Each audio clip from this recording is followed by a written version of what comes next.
నమస్తే. అందరికీ క్రోధినామ సంవత్సర శుభాభినందనలు. ఈ శ్రీ క్రోధినామ సంవత్సరంలో తులారాశి వాళ్ళ ఫలితాలు ఏమిటో ఇప్పుడు తెలుసుకుందాం. తులారాశి అంటే చిత్త 3-4 పాదాలు, స్వాతి 1-2-3-4 పాదాలు, విశాఖ 1-2-3 పాదాలు, ఈ 9 పాదాలు ఉన్న వాళ్ళందరికీ తులారాశిగా ఉంటాం. వీళ్ళకి ఈ సంవత్సరం ఆదాయం 2 ఉంది, వ్యయం దానికి 4 రెట్లు అధికంగా ఉంది. రాజపూజిత 1 ఉంటే అవమానం ఎక్కువ ఉంది. కనుక వీళ్ళు ఆదాయం విషయంలో కానీ రాజపూజిత విషయంలో కానీ కొంచెం ఇబ్బందికరంగానే ఉందని చెప్పవచ్చు. వీరికి గురుడు సప్తమంలో లోహమూర్తిగా ఏప్రిల్ నెలాఖరు దాకా ఉన్నారు. తర్వాత సంవత్సరం అంతా కూడా అష్టమంలో లోహమూర్తిగా ఉండటం జరిగింది. అష్టమంలో గురువు ఉన్నారు. శనేమో సంవత్సరం మొత్తం కూడా పంచమంలో ఉన్నారు, ఉత్తరస్థానంలో రజతమూర్తిగా ఉన్నారు. రాహుకేతువులు షష్టంలోనూ వ్యయంలోనూ 12 రాశుల్లోనూ ఉన్నారు. కనుక ఏంటంటే ఈ రాశి ఫలితాలని అనుగుణంగా చూసుకుని వీళ్ళకి ఈ సంవత్సరం కొంచెం అవమానం ఎక్కువ ఉంది, రాజపూజ తక్కువ ఉంది. అదే ఆదాయం కన్నా వ్యయం కూడా ఎక్కువ ఉంది. కాబట్టి ఆదాయ వరలో సంప్రదించడానికి చక్కగా లక్ష్మీ గాయత్రి కానీ లేకపోతే ఓం శ్రీం శ్రీ అయి నమః అనేటువంటి లక్ష్మీ మంత్రం కానీ శుక్రవారం 100 నిమిషాలు చేసుకుంటే మంచిది. లక్ష్మీ గాయత్రి అంటే ప్రత్యేకంగా ఏం లేదండి. మహాలక్ష్మీ చ విద్మహే విష్ణు పత్నీ చ ధీమహి తన్నో లక్ష్మీ ప్రచోదయాత్ అనేది లక్ష్మీ గాయత్రి. ఎందుకంటే ఈ రుణబాధాలు పెరగనీయకుండా ఖర్చులు నియంత్రణాధరంలో సాగాల్సి ఉండటానికి ఈ లక్ష్మీ గాయత్రి అనేది ఉపయోగపడుతుంది. ఇది స్త్రీ పురుష భేదం లేకుండా అందరూ కూడా ఈ మంత్రాన్ని చేసుకుంటే ఈ సంవత్సరంలో ఉన్న ఆర్థిక ఇబ్బందుల నుండి బయటపడటానికి, విద్యార్థులకి వృద్ధిలోకి రావటానికి ఈ విధానం పాటించాల్సిన విషయం ఎంతైనా ఉంది. ఇక వీళ్ళు కార్మికులకైతే కొంచెం శ్రమ ఎక్కువగా ఉంటుంది. ఈ ఆర్థిక స్వావలంబన ఇంకా వాళ్ళకి తక్కువ ఉంటుంది. కాబట్టి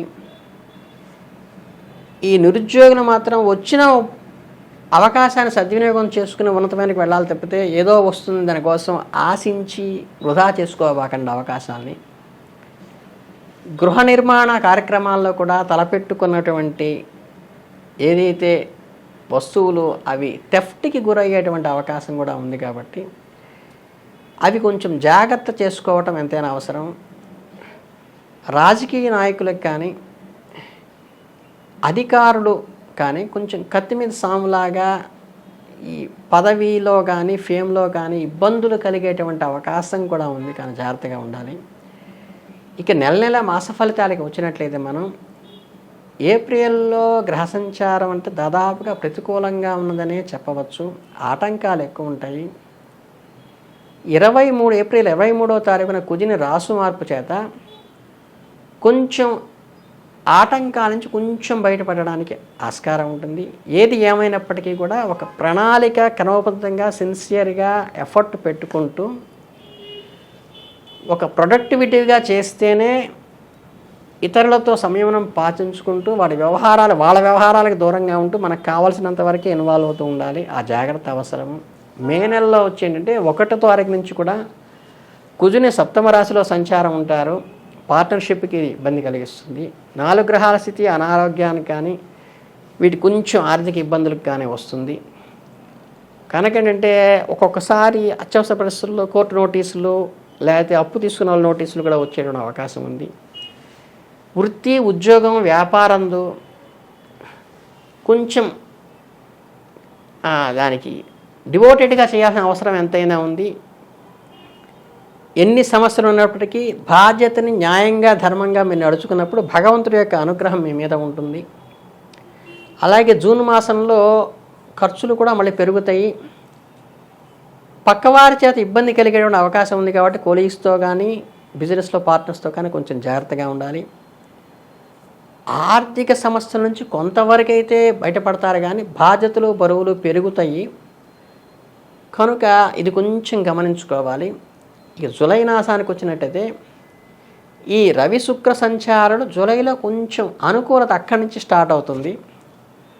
కొన్ని చిన్న అచీవ్మెంట్స్ అయితే కూడా మీరు ఏర్పరచుకొని కొంచెం మనోధైర్యంతో ముందుకు వెళ్ళి ఈ స్పెక్యులేషన్ వ్యాపారంలో కూడా కొంచెం ముందు ఉంటారు. బట్ షేర్లు ఎప్పుడు అనేది ఎప్పుడు ఆచితూచి వ్యవహరించిన విషయమే.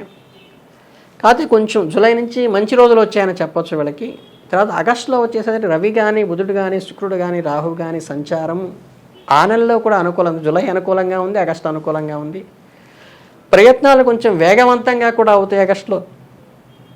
ఏకాగ్రతతోనూ పట్టుదలతోనూ ఆరోగ్యాన్ని జాగ్రత్తగా కాపాడుకుంటూ ఆర్థిక ప్రయోజనాలు మనకి ఏవైతే ఇస్తాయో, ఎందుకంటే మనకి ఆదాయం 2 ఉంది, వ్యయం 8 ఉంది కాబట్టి ఆర్థిక ప్రయోజనాన్ని దృష్టిలో పెట్టుకుని నిరుద్యోగులు కానీ, వ్యాపారస్తులు కానీ జాగ్రత్తగా ఫైనాన్షియల్గా సంయమనం పాటించి ఈ బాగున్న జూలై ఆగస్టు నెలలో పుంజుకోవడానికి ప్రయత్నిస్తే చాలా అనుకూల ఫలితాలు వస్తాయి. ఇక సెప్టెంబర్ నెలలో వచ్చేసండి మొదట ఉన్న 15 రోజులు మిశ్రమంగా ఉన్నప్పటికీ కూడా 16 నుండి వ్యయరవిచే సంచారంచే ఒకంచె మళ్ళీ కొంచెం శ్రమ ఏర్పడేటువంటి అవకాశం వస్తుంది. 16 నుంచి కుటుంబంలో మంచి గౌరవము, నమ్మకము ఉంటే అదే మిమ్మల్ని ఈ ఇబ్బందుల నుంచి కాపాడటానికి ఉపయోగపడుతుంది. అధికార వర్గాల్లో కానీ, బంధువర్గంలో కానీ కొంచెం విమర్శలు కూడా ఎదుర్కొనేటువంటి అవకాశం ఉంటుంది. అంటే మనం ఎంత చేసినా సరే ఏంటి ఇలా మాట్లాడుతున్నారు బంధువులు అనేటువంటి మనస్తాపాలు ఉద్రేకేటువంటి అవకాశం ఉంటుంది. కాబట్టి మీకు ఉద్యోగస్తులకు కూడా కొలీగ్స్లో కొంచెం మాట పట్టింపులు వచ్చే అవకాశం ఉంది. కాబట్టి దాన్ని జాగ్రత్తగా పెట్టుకుని దాన్ని అర్థం చేసుకోవాలి గుండె ధైర్యంతో. అక్టోబర్లో గ్రహ సంచారం మిశ్రమంగా ఉన్నప్పటికీ 20న దశమ కుజ సంచారం వల్ల పట్టుదల, ఉత్సాహం పెరుగుతుంది. ఉద్యోగం, వ్యాపారంలో ఉన్నటువంటి మీకు ఏదైతే ఇబ్బందులు ఉన్నాయో వాటిని కొంచెం అధిగమించేసి అవసరానికి తగ్గట్లుగా ఆర్థికంగా పుంజుకోవటము, బంధుమిత్రులతో సమిష్టిగా ఏర్పడి వాళ్ళతో విందు వినోదుల కార్యక్రమంలో ఏర్పడటానికి ఇప్పుడు కొంచెం మెరుగైనట్టుగా ఈ నెల నుంచి వచ్చింది. నవంబర్ నెలలో గ్రహ సంచారం తీసుకున్నట్టయితే కనుక ఎక్కువ శ్రమ కండానే, అంటే ఎఫర్ట్ తక్కువ ఉన్నప్పటికీ అనుకూల ఫలితం ఈ నవంబర్లో బాగా ఉంది. ఇప్పటిదాకా శ్రమ ఎక్కువ ఉంది. అప్పటిదాకా మీకు ఆర్థికంగా పుంజుకున్నారు, కొద్దిగా అనుకూలమైంది. తర్వాత ముందుకు వెళ్ళినాయి ఆగస్టు నెలలో. ఇప్పుడు కొంచెం బాగా పుంజుకుని నవంబర్లో ఇంకేంటంటే నూతన వస్తువులు కొనటం కానీ, నూతన పరిచయాల వల్ల కానీ, విద్యార్థులు కనుక ఏదైనా అనుకున్నట్టయితే ఆ లక్ష్యంలో వాళ్ళు చేరుకోవటం కానీ, అచీవ్ అవటం కానీ, ఆ అనుకున్న టార్గెట్ని ఫుల్ఫిల్ చేయటం కానీ వ్యాపారస్తులు ఉంటుంది. ఈ డిసెంబర్ మాసానికి వచ్చేటప్పుడు నెక్స్ట్ రవి, కుజ, బుధ, శుక్ర, రాహువుల సంచారం అనుకూలమైనవిగా చెప్పచ్చు. అంటే రవి, కుజుడు, బుధుడు, శుక్రుడు, రాహు అందరూ అనుకూలంగా వచ్చారు. ఇక్కడికి వచ్చేసరికి చివరికి వచ్చేసరికి చూసారా మీకు సంవత్సరం ఆఖరికి వచ్చేసరికి భవిష్యత్ కారణానికి సంబంధించినటువంటి ఏదైతే లాంగ్ ప్రాజెక్ట్స్ ఉంటాయో అవన్నీ కూడా చూసుకోవాలి. పదోన్నతులు కానీ, ప్రమోషన్స్ కానీ పొందే అవకాశం ఉంది. బంధుమిత్రులచే సహకారం పూర్తిగా వస్తుంది. గతంలో ఏవైతే మీకు ఇబ్బందుల వల్ల పెండింగ్లో పడ్డాయో ఆ ప్రాజెక్ట్స్ అన్నీ కూడా సాఫ్ట్వేర్ వాళ్ళు కానీ డెవలప్ చేసుకుంటారు, వ్యాపారస్తులు కానీ డెవలప్ చేసుకుంటారు. మీరు అనుకున్న శుభవార్తలు ఈ నెలలో వినేటువంటి అవకాశం ఉంది. జనవరి మాసానికి వచ్చేసరికి మళ్ళీ నెక్స్ట్ ఇయర్ జనవరికి వచ్చేసరికి గ్రహ సంచారంలో 2/3 అనుకూలంగా ఉంటుంది. లక్ష్యం ఏర్పరచుకొని కొంచెం లక్ష్య సాధనకే కొంచెం ఏకాగ్రతతో కష్టపడాల్సిన అవసరం వస్తుంది. మళ్ళీ వృత్తి కానీ, ఉద్యోగానికి, వ్యాపారం కానీ వీటిలో కుటుంబ సభ్యుల యొక్క సఖ్యత పెరిగి వివాహం కానీ, ఉద్యోగాన్ని, శుభకార్యాలు బాగా చేయటానికి కానీ, మీరు ఏదైనా పెళ్లి కార్యక్రమాలు పెట్టుకున్న అమ్మాయికి కానీ, అబ్బాయికి కానీ కొంచెం ముందుకు ప్రోగ్రెస్గా ఉంటుంది. ఆరోగ్యం విషయంలో కూడా కొంచెం చిన్న చిన్న మార్పులు వచ్చేటువంటి అవకాశం ఉంటుంది. ఫిబ్రవరి మాసానికి వచ్చేసరికి మధ్య కంటే ఎబో యావరేజ్ అంటారు కదా, ఆ స్థితికి వస్తుంది. వృత్తి ఉద్యోగాల్లో మళ్ళీ వృద్ధి చెందేటువంటి అవకాశం కూడా ఫిబ్రవరిలో ఉంటుంది. స్థిరాస్తులు ఏర్పడినట్టు ఉంటాయి. బంధుమిత్రులతో ఉత్సాహంగా పాల్గొంటారు. అవివాహితులకి వివాహం అయ్యేటువంటిది, నిరుద్యోగులకి ఉద్యోగం ప్యాకేజ్ మంచి ప్యాకేజ్తో వచ్చే అవకాశం, విద్యార్థులకి మంచి కాలేజీలో సీటు కొట్టడం కానీ, లేకపోతే ఆపర్చునిటీ ఉద్యోగం కోసం వాళ్ళు అనుకున్నటువంటి వ్యాపారంలో కానీ, విద్యార్థులు కానీ, ఉద్యోగస్తులు కానీ అందరికీ కూడా అనుకూలంగానే ఉందని చెప్పవచ్చు.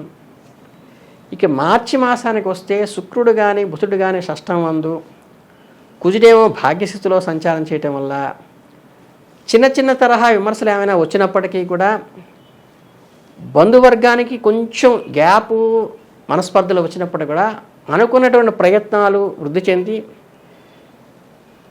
అనారోగ్య సమస్యలు వచ్చినప్పటికీ కూడా దాటి నుంచి బయటపడేటువంటి మనోధైర్యాన్ని మీరు ఏర్పరచుకుంటే ఇంట బయట కూడా వచ్చినటువంటి అభిప్రాయ భేదాల నుంచి మీరు ముందుకు వెళ్ళటానికి ఆస్కారం ఉంటుంది. ఇంకా ఈ సంవత్సరంలో చిత్తార నక్షత్రం వాళ్ళకి ఆగస్టు 20 నుండి నవంబర్ 27 వరకు కూడా గురుడు శుభంగా ఉంటాడు కాబట్టి అది మంచి పీరియడ్ ఆగస్టు నుంచి నవంబర్ వరకు. అలాగే అక్టోబర్ నుంచి 27 వరకు డిసెంబర్ వరకు శని శుభుడుగా ఉంటాడు. 16 మార్చి నుండి రాహువు పాపిగా ఉంటాడు. సంవత్సరం అంతా మిగతా వాళ్ళు శుభులుగా ఉంటారు కాబట్టి మీరు ఈ జాగ్రత్తలు పాటించి విదేశీ ప్రయత్నాలు ఏమైనా చేస్తే కానీ ఈశ్వరాధారణ మనకేంటంటే ఈశ్వరుడికి ఇప్పుడు కూడా విదేశాలకు వెళ్ళడానికి అనుకూలమైనటువంటి వాడు కూడా కేతువు కానీ వాటికి చేసుకోవచ్చు. స్వాతి నక్షత్రం వాళ్ళకి 27 నవంబర్ నుండి గురుడు శుభుడుగా ఉంటాడు. శనికేతువులు సంవత్సరం మొత్తం శుభులుగా ఉంటారు. రాహు ఒక్కడే పాపిగా ఉండటం వల్ల కొంచెం అనారోగ్య సమస్యలు వేస్తాయి. ఆరోగ్యం పెద్దపీట వేసుకోవడానికి ట్రై చేయాలి. ఆర్థిక అవసరాలకు ముందు జాగ్రత్తగా పాటించుకుని ముందే సేవింగ్స్ తీసి పెట్టుకోవాలి. ఎందుకంటే ఆడంబరాలకి వ్యయాలకి ఖర్చులు తగ్గించుకుని నవగ్రహారాధన చేస్తే చాలా మంచిది ఈ నక్షత్రం వాళ్ళు. అలాగే విశాఖ నక్షత్రం వారు తీసుకొచ్చే సంవత్సరం అంతా కూడా గురుడు, శని, రాహువు, కేతువు నలుగురు శుభులుగా ఉంటారు. వ్యాపారం వృద్ధి చెందుతుంది. కుటుంబంలో గౌరవం పెరుగుతుంది. ఉత్సాహంతో ఉద్యోగంలో ప్రమోషన్లు, ఉద్యోగంలో పరపతి పెరగటం, ఆఫీసులో అనుకూలంగా ఉండటం అవుతుంది. ఈ చిన్న చిన్న ఏదైనా లోపాలు ఉంటే దానికి కనుక మీరు కార్తికేయ ఆరాధన కానీ సుబ్రహ్మణ్య ఆరాధన కానీ చేస్తే చాలా మంచిది. చక్కగా ఓం నమః శివాయ మంత్రం అనేది ప్రధానంగా చేసుకుంటే మీకు అంతటా కలిసి వస్తుంది.